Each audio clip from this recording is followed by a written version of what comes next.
Hi everyone, this is Scott. Welcome to my channel. I'm going to be talking about my MGB today and my current project, which is rebuilding my rear end. Hang around.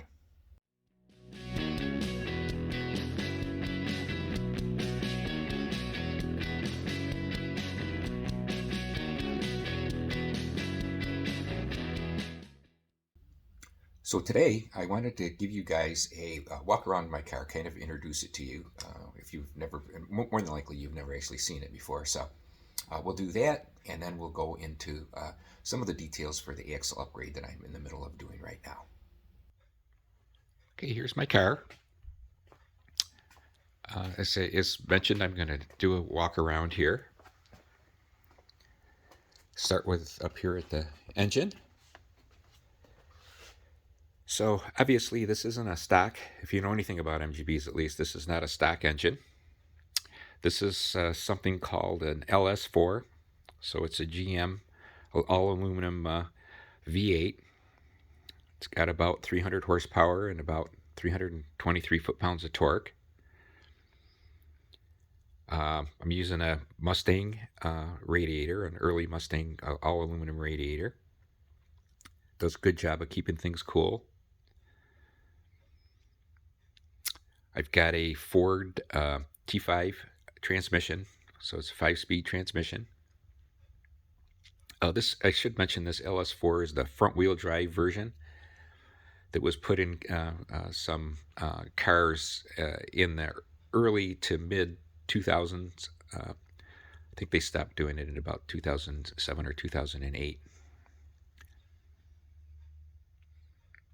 Oh, and we'll be talking about this in a lot more detail, but I've got a GM 7.5-inch 3:23 ratio for a rear end.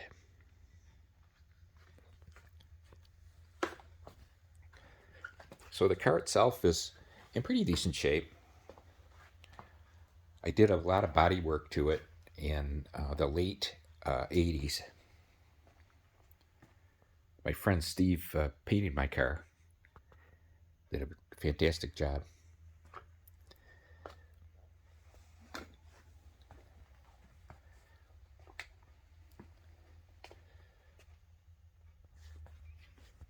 So kind of give you a shot of the interior.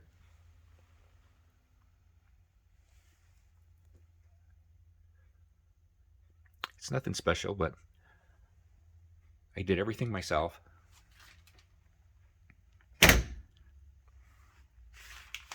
It's a hobby, but I really enjoy it. So let's jump into the immediate task at hand, which is the rebuild of the rear end. I'm in the process of tearing my rear end apart, and I've got a whiny noise in it. And I thought I would measure things out and do a quick pattern before I pull the thing apart, just to kind of figure out where I'm at. And you can see this here. I'd say it's roughly between 9 and 10 thousandths, which is on the long side of the backlash specification. So I'll show you the pattern on the gears here in just a couple seconds, and we can talk about that a little bit. So here's the pattern I've got. You can see there that it's kind of running off the heel, and from my reading it looks like I need to bring the ring gear a little closer to the pinion. I do kind of, again, I'm very much an amateur here, but I do like how the pattern looks. I mean, outside of it not being completely centered, it is centered on the face of the gear, pretty much. So that's a good thing. So I think what that's telling me is that the pinion shim is about where it needs to be. I guess we're going to find that out sooner or later, but I'm definitely going to start with the spacer that's inside that's on the pinion right now. So anyway, I'm going to tear the thing apart. Got my rear end apart. It was interesting. First thing I noticed when pulling the pinion nut off, I actually expected it was going to take quite some time. I thought it might be under that car there struggling. They're saying that it could be as much as tightened as much as 300 foot-pounds. As you're trying to crush that crush sleeve. Surprisingly enough, it came right off. So that was the first hint that things weren't going to be real good here. So let me show you some of the components here. This is the rear pinion bearing. You can see it's not real good. You can't put that thing, obviously you can't put that thing back in the car. Another really interesting thing that I found is the crush sleeve had this shim behind it. I've never seen anything like that in any of the diagrams that I looked at, the blow apart diagrams. To me, it looks like somebody cobbled things together. I don't know if they were trying to not buy, cheaping out, and not buying another crush sleeve. I don't know. Again, not good. Here's the shim from the pinion shim. I don't know if you can see this here. You can see the wear. Now I did measure this. I measured this at the tabs here, and I got 30 thousandths. And you can kind of see it. It looks like, well, I guess it's hard to tell, but to me it looks like that's what it was, 30 thousandths. So important thing I think is that I got the measurement of the of that shim, and it's kind of important place to start, at least from what I'm reading. To me, it looks like it's never been rebuilt. It's got, you can see the bearings here. Hyatt Clark. I looked this up, and it looks like at some point this was a GM subsidy, or in reading about the history about it, which isn't very complete, but it looks like it went out of business just about the time that this rear end was built. I don't know if I mentioned this or not, but this is a 7.5-inch GM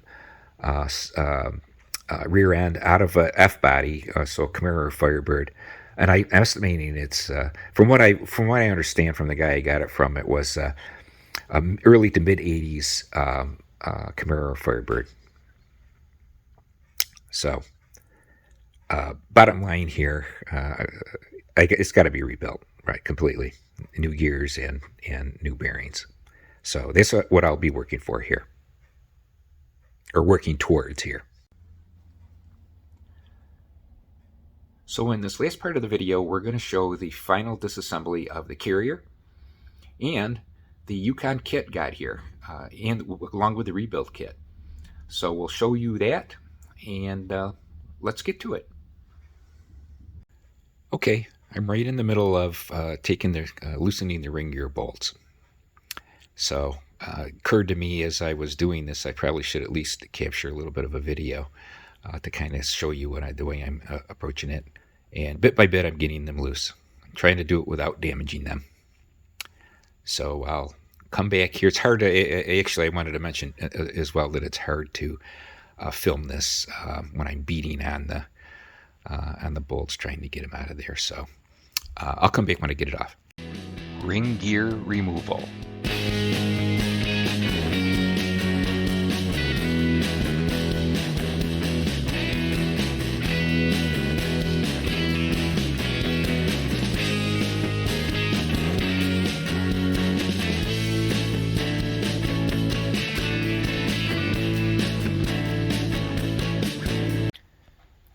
So I wanted to show you my carrier bearings, the old carrier bearings, and how I removed them.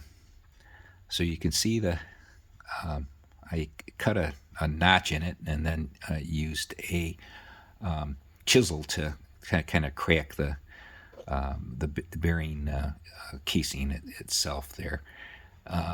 It worked. It was actually pretty easy. I tried using a puller on it, a 2-jaw puller on it, but I just didn't like the way it was going. And I had read about this approach. I actually used a Dremel, believe it or not. I didn't use a grinder, an angle grinder. I was thinking about using my angle grinder, but I didn't want to damage the carrier in any way. And so I used a Dremel with a cutoff wheel on it, a heavy-duty cutoff wheel, but it didn't take very long to do. Really, I'd say maybe 10 minutes at the most for each one of them. Cutting the groove in there was easy, and then beating on it with a chisel there. Again, I beat on it a few times, and it cracked, and it essentially pulled right off after that. So anyway, that's that. Okay, just wanted to show you my new gears. I'm so pleased to have gotten them. These are Yukon. 3:23 ratio, as I mentioned before. Unmolested. Can't wait to get them in the rear end. And then I'll show you very, very quickly here my major rebuild kit. Now, I was told that I was going to get Timken bearings, and I did. 3 out of the 4 here that you're looking at here are Timken. The 2 carrier bearings and then the rear pinion bearing are Timken. Surprisingly enough, the front pinion bearing is Koyo. I think that's how you pronounce it. I understand they're still good quality, but just let everybody know. Looks like it's a Yukon gear, so this came from, I'm sorry, a Yukon rebuild kit, so it came from Yukon. So anyway, not upset. It is what it is. So that concludes this video. Next steps are going to be assembly, cleanup and assembly. So as soon as I get more content, I will start another video. Take care, everyone. See you next time.